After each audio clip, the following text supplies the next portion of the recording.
Hello दोस्तों।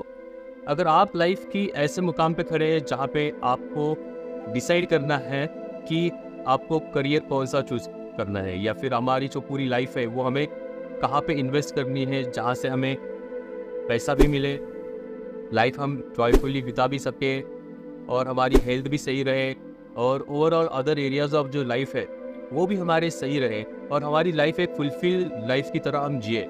अगर ऐसी सिचुएशन है तो ज़रूर हमें बहुत सारी छोटी छोटी चीज़ों का ध्यान रखना चाहिए ये डिसीजन लेते समय, क्योंकि लाइफ की कुछ एक जो चुनिंदा डिसीजंस है जो हमारी लाइफ में आगे चल के बहुत बड़ा इम्पैक्ट क्रिएट करते हैं, उसमें से ये एक डिसीजन होता है कि कौन से करियर हम चूज़ करें। जैसे कि शादी करने का डिसीजन, वो भी हमारी लाइफ के सारी एरियाज़ में इफेक्ट करता है। तो करियर कभी कभी क्या हो जाता है, अगर मेरी बात बताऊँ तो अराउंड 15 ईयर्स अगो, अभी मैं 35 ईयर्स का हूँ, तो उस समय इतने रिसोर्सेस नहीं थे, जानकारी नहीं थी और इंफॉर्मेशन भी नहीं अवेलेबल होती थी। तो बहुत सारी चीज़ें आजू बाजू में जो दिखती थी उसी से हम इन्फ्लुएंस हो जाते थे और करियर का डिसीजन ले लेते थे।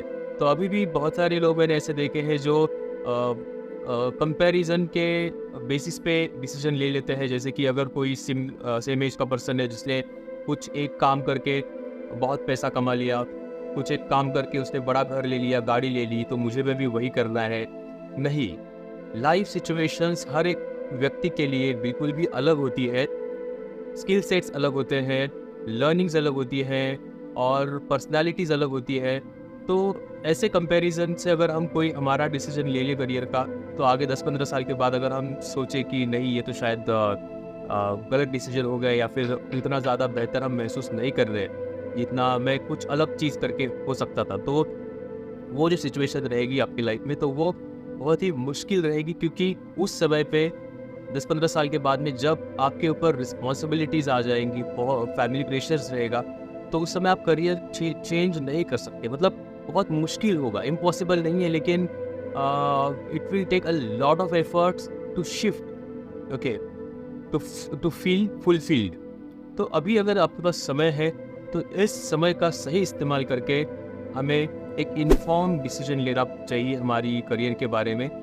तो करें कैसे? तो ये पूरे स्टेप जो है मैंने 9 स्टेप्स में डिवाइड कर रखे हैं, जिसमें से पहला स्टेप हम इस वीडियो में देखेंगे। पहला स्टेप जो है वो सेल्फ असेसमेंट का।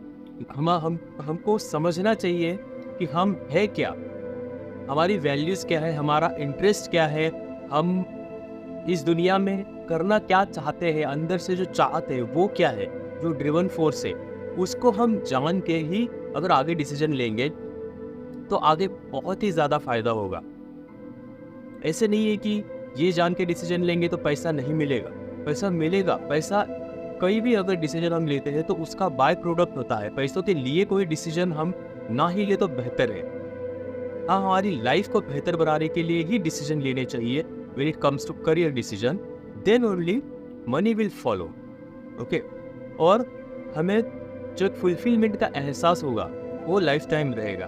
तो मतलब पूरी ईयर में, पूरे जितने भी साल हम जिए, if we start counting the years and looking back कि कैसे लाइफ स्पेंड किया, देन वी विल फील कि यार इससे बेहतर मैं कुछ कर ही नहीं सकता था। I have lived my life in most profound way, most best possible way.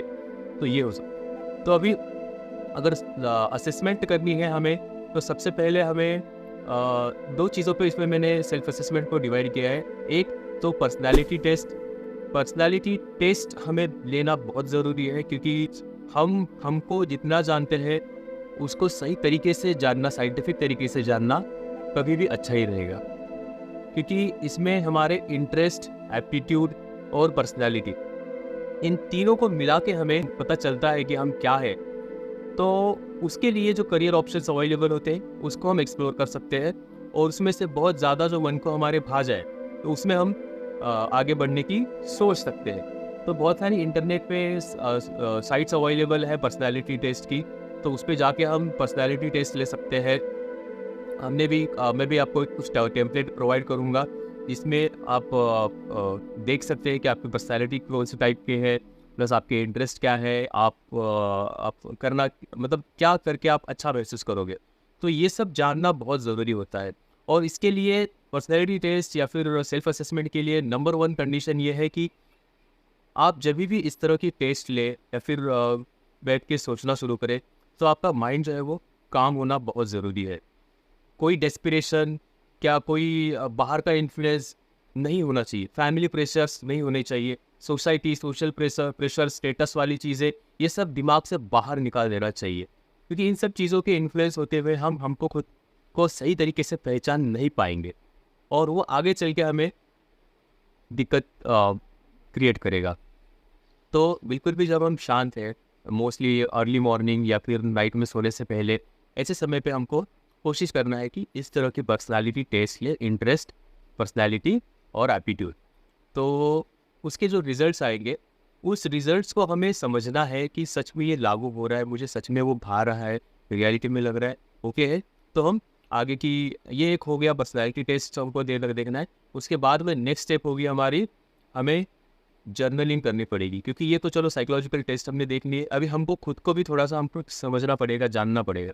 तो पर्सनैलिटी टेस्ट के बाद में जर्नलिंग में हमें क्या करना है कि हमें देखना है कि ऐसी कौन सी चीज़ है जो जो करने में मैं I mean love with that thing, मतलब लाइफ टाइम के लिए वो काम मैं कर सकता हूँ बिना किसी, कोई अगर मुझे पैसे नहीं देगा, कुछ नहीं देगा, लेकिन उसमें से जो फुलफिलमेंट मुझे मिल रही है, तो वो डिसाइड करना होगा मुझे। देखो ये सारी जो चीज़ें हैं सेल्फ असेसमेंट की, it is not 1 minute job.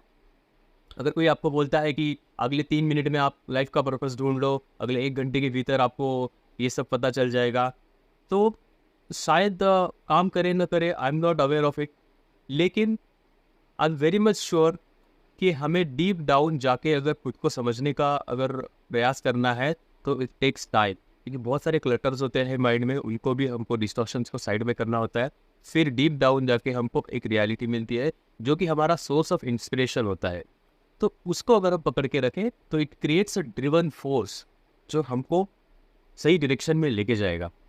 तो काम माइंड और विदाउट डिस्पिरेशन हमें शांति से बैठ के एक बार सोचना चाहिए, 2-3 दिन लेके आराम से सोचना चाहिए कि हमको क्या करने, कौन सी ऐसी चीज़ है जो करने में बहुत ही ज़्यादा आनंद महसूस होता है।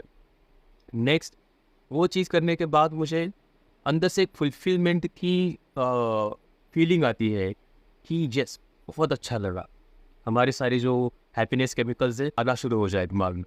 तो फुलफिलमेंट है what you love to do, then feeling fulfillment, then कोई ऐसी चीज़ जो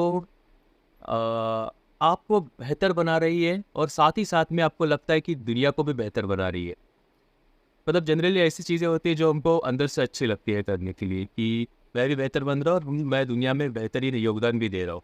तो ऐसी क्या क्या काम होंगे जो हम करेंगे तो दुनिया भी बेहतर होगी और हम भी बेहतर होंगे, तो उसको थोड़ा सा जानना पहचानना हमें ज़रूरी है, जिसको हम जर्नल में लिखेंगे। ये लिखना बहुत ज़रूरी है क्योंकि लिखेंगे तो हम हमारी जो थॉट्स है उसको ऑर्गेनाइज कर पाएंगे। जब हम नहीं लिखते तो हमारे थॉट्स ऑर्गेनाइज नहीं हो सकते, वो सिर्फ महज एक आगे से आएंगे और इवेपोरेट होकर निकल जाएंगे। तो लिखना बहुत ज़रूरी है। देन नेक्स्ट, एक रशियन साइंटिस्ट है साइकोलॉजिस्ट, उन्होंने फ्लो एक कॉन्सेप्ट दी थी कि जब भी कोई काम आप कर रहे हो तो उसमें आप फ्लो महसूस करोगे तो वो आपके लिए बेहतर रहेगा। जैसे कि ऐसा कौन सा काम है जो आप पूरी तरीके से एब्जॉर्ब होके कर लेते हो, मतलब आपको टाइम का भी पता नहीं चलता। ऐसा काम जो आपको न तो एंजाइटी क्रिएट करता हो, न तो आप उसको करते समय बोर होते हो। तो ऐसा काम जो फ्लो बनाता है, तो वो आपको एक बार समझना पड़ेगा। ये सब सारी चीज़ें जो है, उन सबको अगर इकट्ठा करके हम देखें तो कम से कम एक 3 से 4 कोई काम ऐसे दिखने चाहिए। अभी हम we are not move yet to decide the career options कि क्या एग्जैक्टली करना चाहिए, कौन से करियर चूज़ करने हैं, वो सेकेंड या फिर उसके बाद वाली स्टेज है। हम सिर्फ अभी सेल्फ असेसमेंट कर रहे हैं जिसमें हमको खुद को जानना है, हमारी स्ट्रेंथ्स को, वीकनेसेस को, हमारे इंटरेस्ट को, और हम जो नहीं करना चाहते हैं उन सबको हमें जानना है। तो ये दो तरीके बताए, personality assessment and journaling of certain things जो भी बताए, तो ये करके हम समझ सकते हैं कि हम कौन है और हम किस तरह की पर्सनालिटी बन चुके हैं। तो अभी यहाँ से फिर नेक्स्ट स्टेप शुरू होगा जो हम अगले वीडियो में देखेंगे कि इसको लेकर के आगे डिसीजंस हम कैसे लें। तब तक के लिए धन्यवाद। Thanks for watching.